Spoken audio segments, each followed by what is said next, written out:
This is the Working Writer Podcast, episode 52.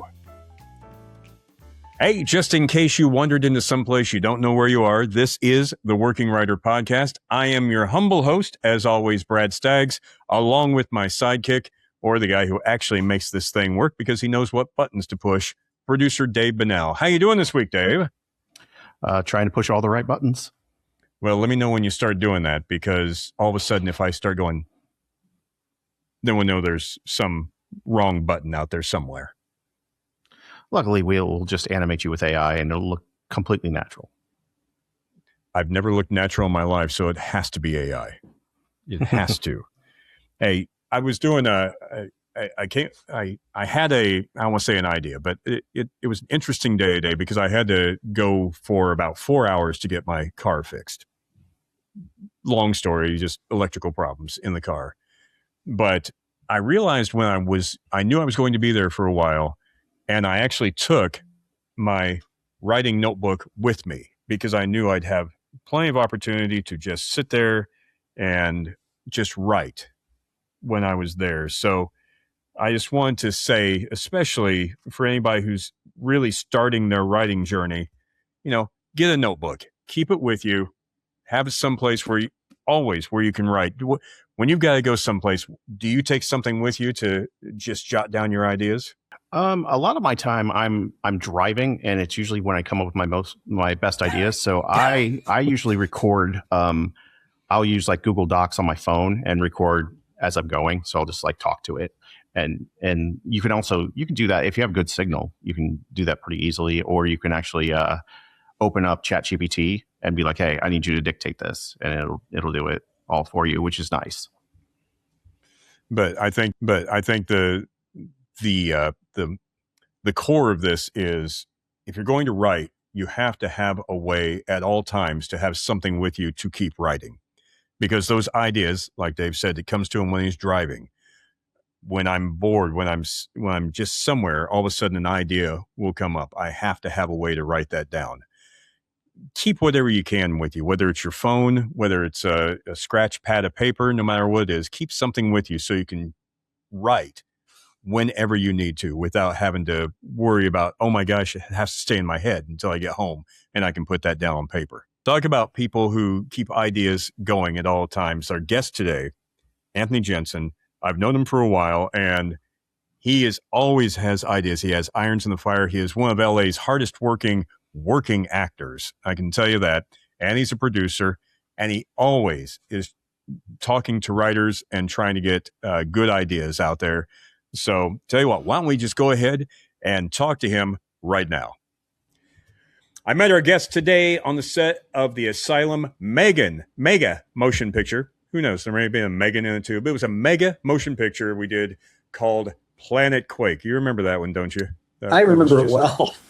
I'm sure you do. Ooh. Because I died quickly. That's my claim to fame. I died very heroically and very quickly. Oh, nice. But our guest has more than 60 projects on his IMDb page. We'll go through each and every one of them one by one. Terrific. Maybe. More than 20 as a producer, 60 as an actor, and is, I think, the epitome of an LA hardworking actor, just to keep his head above water more than anything. Yeah, basically. Now, close to my heart, though, he was also producer of the legendary Lucha Underground series. Yes, I was. Because that it was an amazing series. Ladies and gentlemen, get ready to learn from my friend, Mr. Anthony Jensen. Yay. The crowd is going mild right now. I had forgotten you were to such a Lucha Underground fan. I sent you a poster, right? Yeah. Did I send you one of the big posters or just that one? You did. You sent me one of the big posters too, because when I found out you worked on you were line producer on WWE Legends House. Yes. And then of course those posters go for a lot of money, because I'm never selling this thing. Well, it depends. Who wants to offer me a lot of money, and then we'll talk. If it'll make another TV show, then we'll I can really tell you talk. that was probably of all the TV and film producing I've done, that was probably my favorite show. I really, really loved Yeah. doing that. I love going in every weekend and watching these guys. Those athletes were absolutely incredible. They would do stuff to see And it live, and it looked good on Yeah. TV, but to see them perform this stuff live and in the moment in front of a live audience was just astounding. And that's the thing is that's how we actually got talking when we were working together, is because I found out you did Lucha Underground, and that just blew me away because I just love that show. And of course, Legends House, and I think I peppered you with way too many questions. You couldn't wait to get out of the car, as I remember. So thank you for that. Legends anyway. House was another good one. Several of those people have now, Pat Patterson and Roddy Piper and Gene Okerlund. Roddy and Gene, Mean Gene. 10 in the morning, Gene's drinking vodka and cranberry juice. That's a whole I'm telling podcast you, in and of itself. We could talk about that one. I could bring Eric Van Wagenen, the executive producer, who I also produced Lucha Underground with. He could come on too and talk about that. That's fun stuff. But Lucha, we did 127 episodes of that, and I also played the doctor. I played the psychiatrist, played Vampiro psychiatrist. And I recently saw a guy, and I thought, dang it, I wish we were going, because I would have put this guy on. There's some dude out there that dresses up in an Italian chef's thing with like a pizza. Have you seen this guy? He goes up and he spins pizza dough. No. And he's doing his thing in the ring, and his finisher is he flings this pizza pie dough at his opponent, and that's what knocks him out. It's the most ridiculous thing I've ever seen. Absolutely love it. He keeps this pizza dough going. It's amazing. Yeah, it's wild. Such a great industry. Such a weird, wonderful carnival of an industry. I just think it's so great. I was a Lucha fan for a long time, even before that anyway, so I understand. Yeah. But we're going to get back to this, but we're talking about writing and what goes on with writing. But I have a question for you first. Our first question is always one that is very important, earth-shakingly good question. My first question to you, my friend, is, do you remember what is the quickest death scene you've had on film? What's the quickest time it's taken you to die in a film? Because that is, to me, the mark of a good working actor. Is the actual death itself, or within the script? I just did within the script. How long were you in a film before? And I did it. Died. I died pre-credits. I died pre-opening credits. Yeah.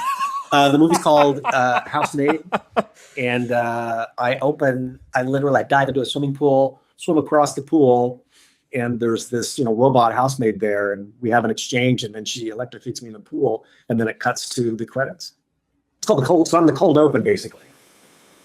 It's great. Well, it sets up the evilness. Really cold, depending on what the pool was. Well. But that's probably it. My second is probably I would think that with my second one is I think it was Attack on Titan is what it was called, and I die early on in that as well. Yeah. Well, congratulations. Yeah. We both had deaths and when I did swim for Tubi, I get eaten by a shark pretty early on, before the family even gets to their vacation home. I'm eaten by a shark. That was miserable. I was in such a bad mood. Nice. The water was cold. It was May.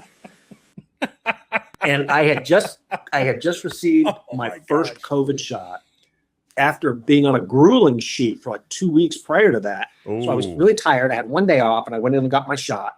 And then the next day I had to be on set in Malibu and get into the ocean in May. And I don't like being cold. So I was cranky, I was tired, and I was achy, and whatever. I was happy to die at that point. I was going to say, well, at least the shark took care of everything then. And I'm sure it was an amazing CGI shark. So, yes.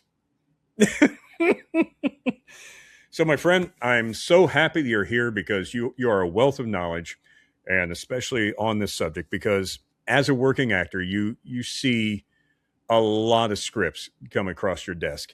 And the first question I really want to ask you about, what goes through your head when you get a script? What's the first thing as an actor? Well, it's just purely based on the script. I guess I look for, the characters. This is going to sound kind of weird, but I kind of look for the character's dark side. I find that way more interesting than somebody who's either is just kind of whatever. There's so many I can cite so many really famous and well done scripts like Kramer versus Kramer, Dustin Hoffman's character, that dark side is that he's a workaholic. He's neglected his family. The Verdict with Paul Newman, there's obviously a dark side there. He's an alcoholic, and so like I did a Lifetime movie called The Doctor Will Kill You Now, where I played a psycho doctor, but he's supposed to be the most brilliant doctor in the world, right? So he's like this brilliant guy, but clearly he's got issues. That does sound like a Lifetime movie. Yes. Interesting. It's a lot more interesting and a lot more fun to play that stuff, to play a character who's struggling against something, because we've all gone through, our own version of hell, and it sort of shapes us.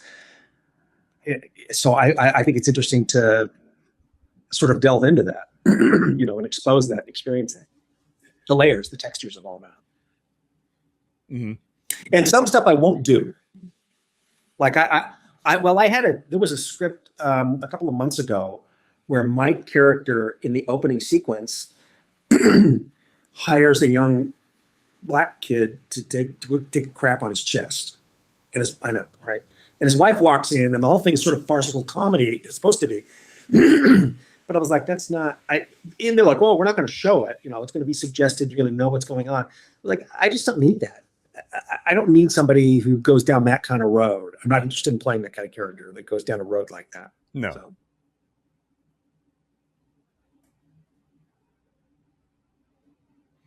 Yeah, that would be. What is it when you are reading script that will make you stop reading it the fastest? Just, I think boredom. It's seriously boredom.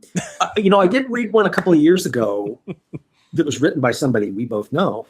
And there was a moment early on when I was like, this is a little too I don't know. There was something about it. It was a little too indulgent. But the more I read, and I've powered through it, the more I read, the better it got. I really enjoyed the script ultimately. So I'm glad. Sometimes I just power through them. But I'm that way with a book. If I'm 40 pages into a book and it hasn't grabbed onto me yet, I'm probably done.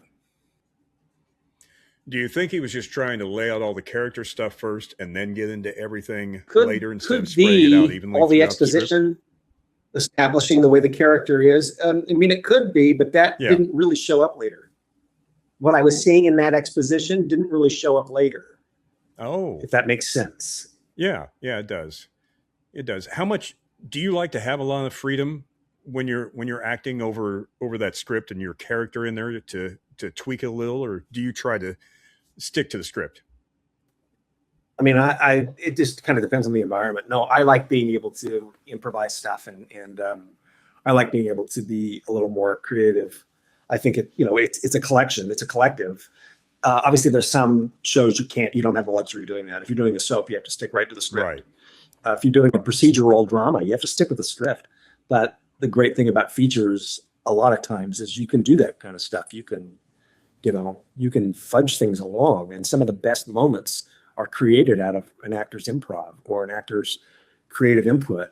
And some actors get a little crazy about that stuff and shouldn't. But and it shows. I saw a really interesting interview with Val Kilmer recently before he passed away about how, after the 90s, his behavior, he was like, I'm looking back on my behavior, and it was ridiculous. It was absolutely ridiculous. And I couldn't get a major studio job. He went 12 years before he got a major studio role again because of his behavior. Yeah. Because he thought he was being all creative. Shia LaBeouf, the same thing. When they think they're being creative input, you've got to be collaborative about it. And ultimately, it's the writer's name that's going on that script. So, I've always kind of felt that way in either in TV, either whether I'm producing or whether I'm acting in it, is, whatever department that is, if you monkey around with set design as an actor, that's not cool. That's not your place to do. Your name isn't going on that. Somebody else's name is going on that. And now you've just interfered with their process. Same with writing. You got to be collaborative with the writer, but ultimately, if the writer's going to hardline something, maybe it was a real life experience for them. And they want it played out in a certain way because that's really how it happened in real life. If you start blurring that line, it's not, you got to be collaborative, I think, about it. But I love this of the improv. Now, writing television, especially when you're talking about doing a series, you have a character. We, of course, as writers, we write the Bible, try to lay out the season. Do you want to know the arc of that character? Do you want to get it with everybody else as the season's going on? Ooh. Well, no, I can see advantages to both. Mm-hmm.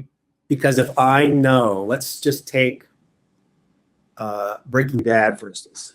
If I know where his turn into Heisenberg is going to come, in one respect, if I was the actor, if I was Bryan Cranston, I would want to know that, I guess, because I would want that future character buried in me somewhere. And I would want him to almost have to have moments where you're suppressing that future bad guy. I think I would want to know in that instance. Yeah, I think in certain instances I would want to know. I would want to know where that character, where Don Draper's character arc goes, in Mad Men, for instance. But there are other instances I wouldn't want to know. There's a great interview with Mark Hamill. They kept that. Yeah, I know. They kept the issue that Darth Vader was his father. They kept that from me.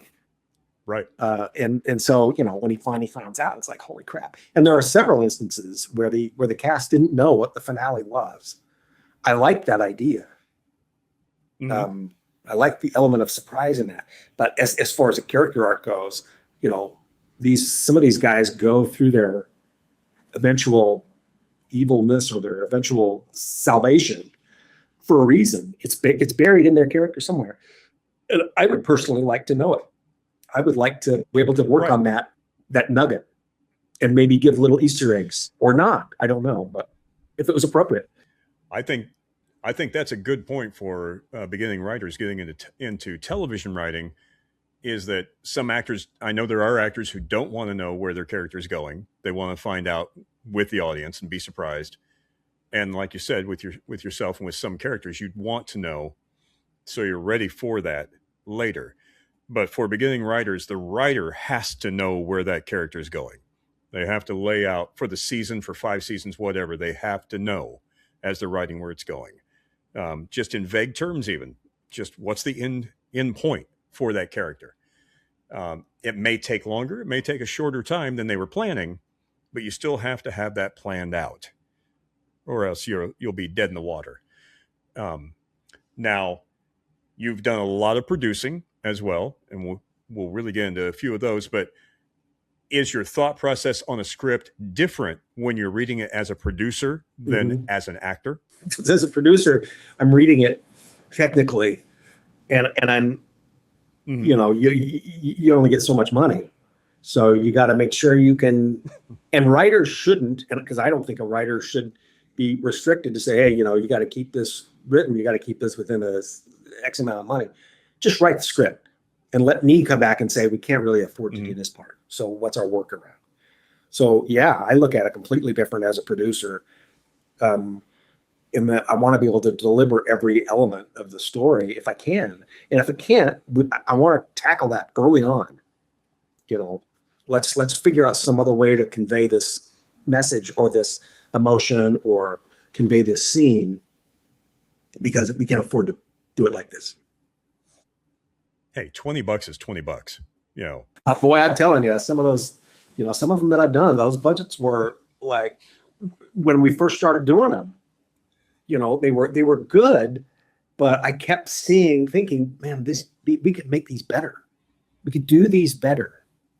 There are ways to do it, and I have, at one point, kind of considered myself a master of being able to maximize a budget for this biggest show as humanly possible. I thought, that Lucha Underground budget was not big, but we managed to figure out where our sweet spot was in our ability to, the more episodes you do in a season, the cheaper it becomes.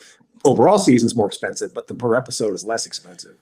So, but there's a sweet spot on that. You can do too many episodes and injuries start to pile up and you run out of story. And anyway, it's just, it's kind of the same thing with a feature film to a certain degree. I think the other thing with that is, on a lower budget film, it's hiring the right people from beginning to end. It's hiring the right people from beginning to end, and it's hiring the same people over and over if they're willing to do it. That's the pitfall in that world, is that the pay rates are pretty bad. And so, and the time consumed is the same. Mm-hmm. So the work is just as hard as it is, 20 years ago, 25 years ago, when I started doing The Apprentice, those rates are pretty much, I haven't gone up very much. And that's 20, 25 years ago. Sure. And we're on some of these low budget movies paying even less than that. So it just doesn't seem proportionate and proper. But if that's why I think, that's where in volume, if I could do 3, and I kind of have a vision in my head, if I can do 3 of these low budget movies at a time, mm-hmm. 1 in prep, 1 in shoot, 1 in post, and just keep cycling them through, you keep the same people employed and they're willing to do it for the rate. It kind of makes up for it. That's the only pitfall, because you can pay a lot of money for even, for people who aren't fun to work with. Yeah. So, and that's the key. To be honest with you, these shoots are so hard. Mm-hmm. To work with people who don't enjoy it or aren't there with a positive attitude. Yes, we're going to get this done. Yes, we're going to figure this all out. If you don't have that kind of person on set, that one department can really, really make it difficult for everybody involved. Unless, it's never going to be perfect, but that's the key. Well, if it becomes perfect, then, there's no challenge to it. And if it becomes perfect, it doesn't last. I can tell you that. Right. The long hours involved in some of these shoots. I mean, sometimes, especially if you're on the production side, sleep is whenever you get it, obviously. Yeah, because with production, we're still involved with the 12 hours of shoot. Mm-hmm. Plus, we got to do a little bit of prep, and we got to do some wrap. So when you're in production on some of these 6-day shoots, those are 16-hour days minimum. And you guys have to do something that luckily writers and actors don't have to do. And one of the reasons I would not want to be in production is deal with the studio. No, yeah. And no thanks. Mm-mm. It's, what? It's funny because I've been accused of going rogue a lot in the past. Seriously. No, because I know you. Because I just kind of figure you gave me the job, you funded the job, you told me what you needed, and I'm just going to do it. And eventually I'll get a call going, why haven't you checked in? I don't have any problems. I don't have any problem. And there are times that the studio, you're right, it's not as supportive as it should be. I've done reality series where the network was the biggest problem. We were under deadlines, certain delivery deadlines, and the network was just like, yeah, I get to it when I get to it, but you're still responsible for your deadline. Mm-hmm. They would do stuff that would cost money and then say, well, that's not my problem, it's your problem to figure out.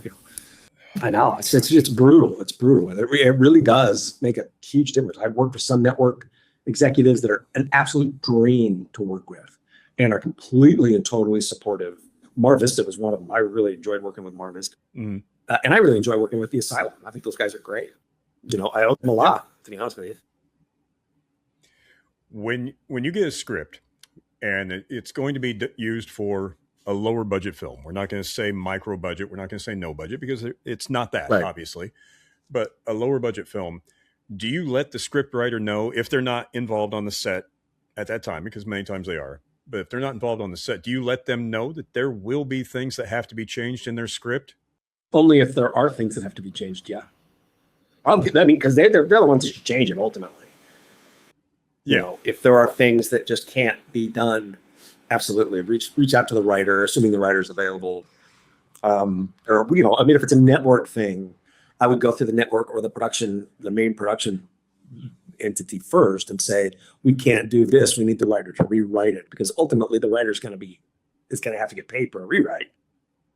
Wait a minute. You work on stuff that the writer gets paid for? Oh, hi. Hey, this is future Brad, or past Brad. I can't really keep that straight. Just interrupting you for just a minute to tell you about our sponsor, Fiberglass Freaks Batman Museum. That's right, an actual museum dedicated to the 1966 Batman TV show. What could be better? It's right here in Logansport, Indiana, and it is an amazing place. Mark Rakup, who owns the place, is actually DC and Warner Brothers' only official builder of 1966 Batmobile replicas. I'm not talking some little toy. I'm talking about a full-size working car. And you can go to the museum and see some of those right now. Plus all the toys from when you were a kid, everything dealing with Batman, especially the 1966 show.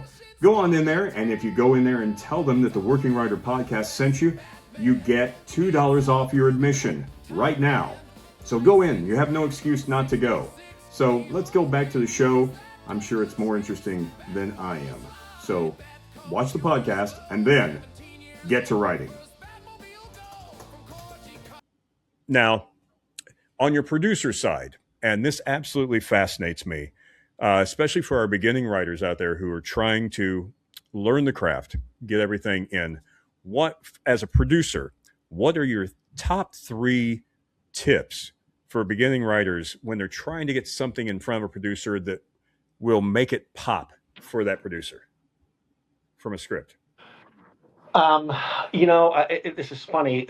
I would refer back to the Indiana Jones rule, which is you start with a major plot point. Mm-hmm. Every one of those Indiana Jones movies opens with a big action sequence. Mm-hmm. If it's an action film, or you gotta just establish the tone right away. I can't think of a really good, well-written script that doesn't establish the tone immediately. Look, it's as simple as Ghostbusters. Same thing with Ghostbusters. Right out of the gate, there's a ghost. The whole thing just is so. Number one is establish the tone. Number two, keep the characters. For lack of a better way to put it, keep the number of characters to a minimum. Mm-hmm. That way, you're not spreading out sort of the emotional currency too far. Let some of these characters really get complicated. I guess, geez, I don't really know. I've tried writing before, and I don't enjoy it. Some people love it. My ex, I had an ex years ago who, her dad was a screenwriter and a pulp fiction novelist, Jack W. Thomas. Oh. And Jack wrote every single day of his life up until the last moment when he couldn't do it anymore. Mm-hmm. Even if it was just stuff, just crap, whatever, he wrote. So it's tough for me to, pass too much judgment. But I guess the other thing is just keep it simple. Keep it simple, stupid, as they say. From an acting perspective, that's always been the mantra, is to keep it simple. And that's the thing. There are a lot of folks who listen to this, and myself included, that we do have to write every day. It's just kind of what we have to do. But I love those. Those are 3 great tips just for beginning writers. Otherwise, and I agree with you, it just gets too complicated. It gets too messy. You're trying to do too many things at once, and it just doesn't work out. Now, you've done quite a bit of we'll say reality television, since we know there's no really such thing as reality TV. It depends on how you really define it. I've done my reality experience. The genres go from competition realities like The Apprentice, Design Star, things like that. And I can tell you, it's really strict about involvement, about producer involvement. Yeah. We can write up a scenario. You guys are going to sell lemonade, and whatever lemonade stand makes the most money wins the challenge. We can, that stuff is obviously written, but what transpires can't be, because there's prize money involved. And, because of the quiz show scandal, you can't get involved. And when it comes to house reality, I watch that stuff sometimes, and I can tell when producers have put a heavy hand in it, and it's a real turnoff. I don't know if other people can notice, but I notice it. I prefer just, if you put the right characters and the interesting characters together, it'll be interesting. I did a series a couple of years ago called College Hill Celebrity Edition, and I don't know if he did it on purpose, but if he did, it was a brilliant move where Ray J basically tanked his college experience. He was the only member of the cast that didn't graduate. And as a result, he came back for season 2. So Ray J gets 2 seasons, and they need his redemption because it's interesting. And now suddenly he has the ability to sort of dictate whatever he's going to charge. Yeah. So whether he did that on purpose, which Ray J's not a dumb dude, he's really, really smart. I think he probably did do it on purpose, and it was a brilliant move on his part. Because first off, it made interesting story for the season that we were shooting, but it also made interesting story for the next season that he knew they were gonna need to involve him in. But with the reality stuff, do you bring in after the basics have been shot, because you can't mess with, especially on competition shows, you can't mess with the basics. But do you bring in a writer in the aftermath for voiceover stuff during the editing process to put everything together? Typically in that environment, the producer, the episode producer will do the writing. Oh. They'll write up whatever the script is, like when we were with on The Apprentice, even our executive producer wrote it out, but we typically wouldn't have a writer. I did do a show called Greatest American Dog, and they had a writer. They had it was a CBS show. And they had a writer, a guy named Lou DiMaggio, who's a hilarious human being and a really, really good writer. And yeah, he was out there writing content. But that's unusual. I found that to be kind of unusual. They may do it more often in other areas, but I never really done it that much. Well, if it's a good reality show to begin with, like in my opinion, WWE Legends House was just amazing because you had people who wrote on their feet, like a Roddy Piper, like a Gene Okerlund, just naturally in front of the camera. Those guys you can just roll the camera. Yeah. And they're interesting and they're funny. And you're right, they have a ton of experience. We obviously created the scenarios. We brought Gary Busey out for morning yoga. What? We had the Iron Sheik on. What else did we do? We did a few like really just wacky things. And yeah, obviously that's written, but there's no competition really. It's just you take these characters and you put them in a scenario and see what happens to see if it's interesting. And Gary Busey was certainly an interesting. Whoa. I'm not even going to guess what it was like having him on set for the day because wow, he was something else. We had Adam West came as well. I met Adam West. Right. I'll tell you a quick story. At the end of the day, when he was done, he came into the office, the production office, and said, can I get my check? And I was like, it's going to be a little while before I get the accountant to cut it, but I can have somebody run it out to you. Because he has a place in Palm Springs here. He had one at the time. And before he left, he turned to me and he said, if I'm not home, leave it with my butler, Alfred. And then, dude, he held for laughter. Oh, my gosh. And I took him at face value, and then I realized, oh, my God, it's a Batman reference, and I burst out laughing. It was so great. So awesome. He's such a great guy. I love that. That is the best story for this podcast, since our only sponsor is the Batman Museum. Really? Yeah. Fiberglass Freaks Batman Museum in Logansport, Indiana. Go see it today. Oh, that's great. They actually have one of the 3 original Batmobiles there. So absolutely. No kidding. Oh, yeah. Adam West was awesome. Yeah. I used to see one of them. Barris had one of his shops on Cahuenga. Right. And there was a Batmobile that was out there. There was also the vehicles from Damnation Alley sat out there all the time, just drive past them. Wild.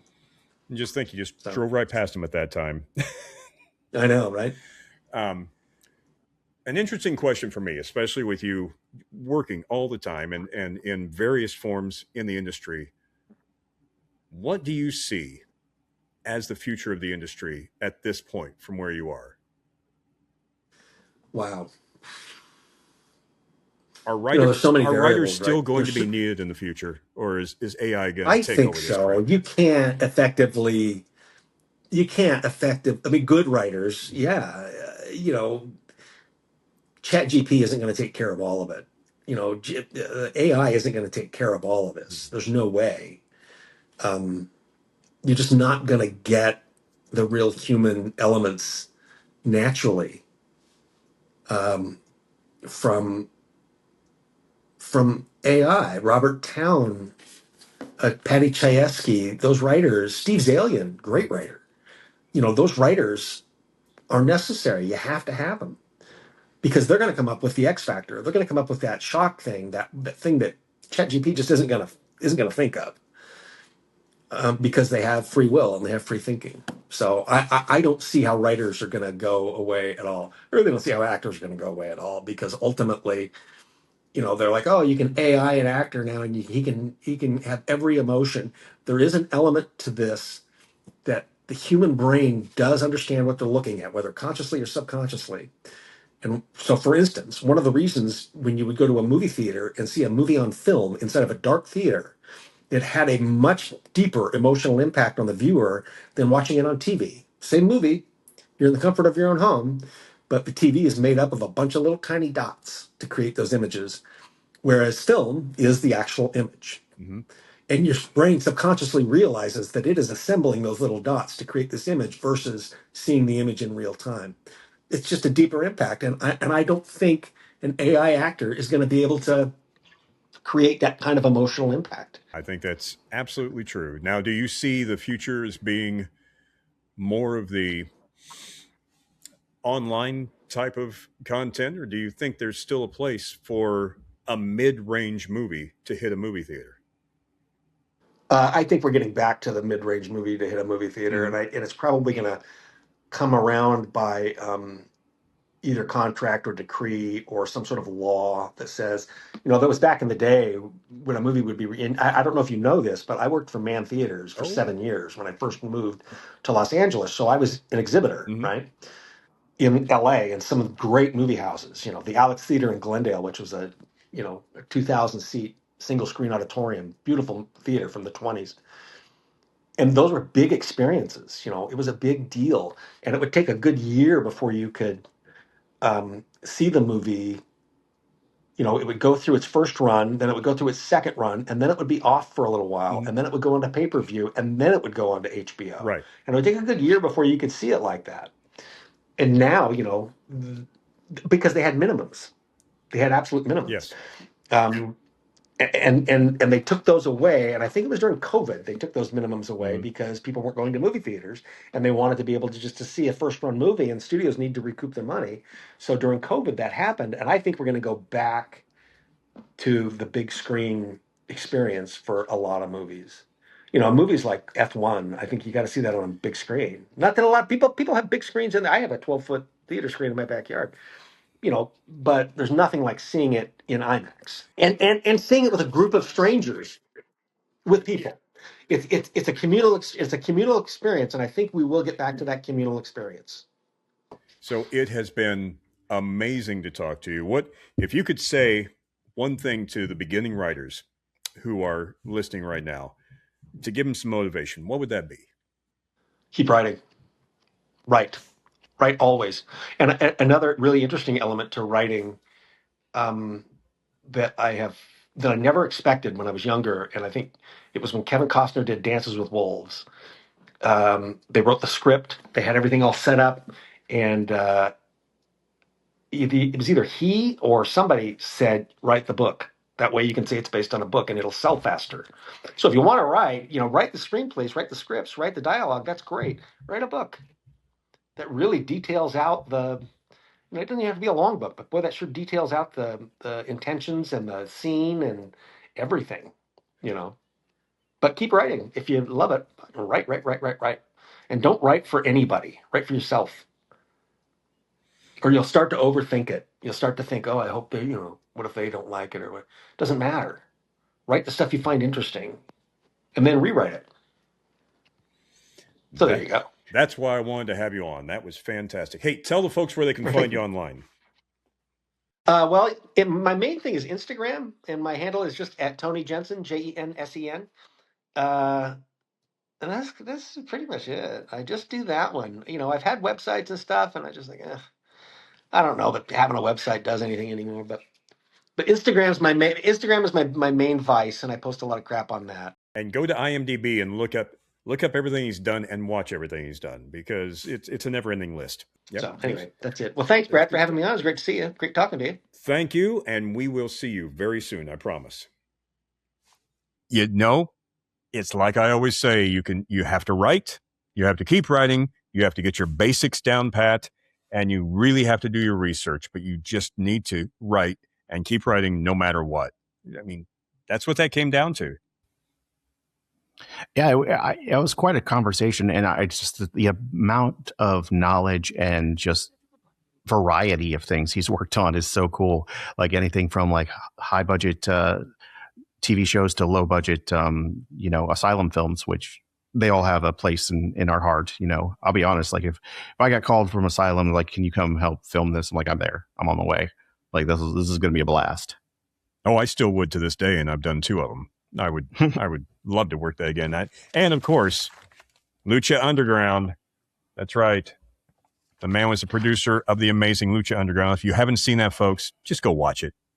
Yeah, and Legends House. I would honestly, I can't imagine like getting to sit down with Gene Okerlund or someone like that and just like pick his brain for 10 minutes. Yeah, the stories he has about, and I've talked to him about in great detail before, but the stories he has about my favorite wrestler of all time, Roddy Piper, and the people just being around there. Those were people who knew what was expected of them, and they delivered. They know what their part is. Yeah, that's right. Yeah. Which sometimes that's the hardest thing when you're casting after you've written something, is everyone kind of wants to be the hero. So it's good to have those actors who can be like, nah, I get it. And I think especially as if you're going to be writing for something that has people involved, that you need to just keep your head on a swivel and make sure that you know what's going to be happening with your writing, because you're not always going to be in control of it, but you start with that story, start with the basic plot and the basic premise, and just work from there, just like he said. But I want to thank Anthony for coming on the show today, because that was just amazing. We will talk to him again at some point in time. He's a busy man, and we got him in between projects. So Anthony, thank you for coming on and talking to us. As you're listening to this or watching us, remember that you have to make the time to do your writing, no matter when it is, no matter where you are. You have to make the time. You have to write and keep writing, as Anthony said, because that is the basis of what we do or what we want to do. Remember that you have to make that time no matter what. You can do it. You can do it, and I know you can. And guess what? We've got your back. We're always here. All you have to do, matter of fact, send us an email at workingwriterpodcast@gmail.com. Let us know what you're working on. Let us know what we can do to help motivate you to keep writing, because that's what we love to do. Get on our socials on Facebook, Instagram. We're even on the TikTok, as I like to call it. Send us a message. Tell us what you think. Please. We love you, and we want to hear from you. So until next week, make the most of your time and keep writing, as we keep saying. No matter what. Remember, writing is more than a job. It's more than a passion. Pay your bills, work your job, but follow your passion. Okay? But for now, get to writing.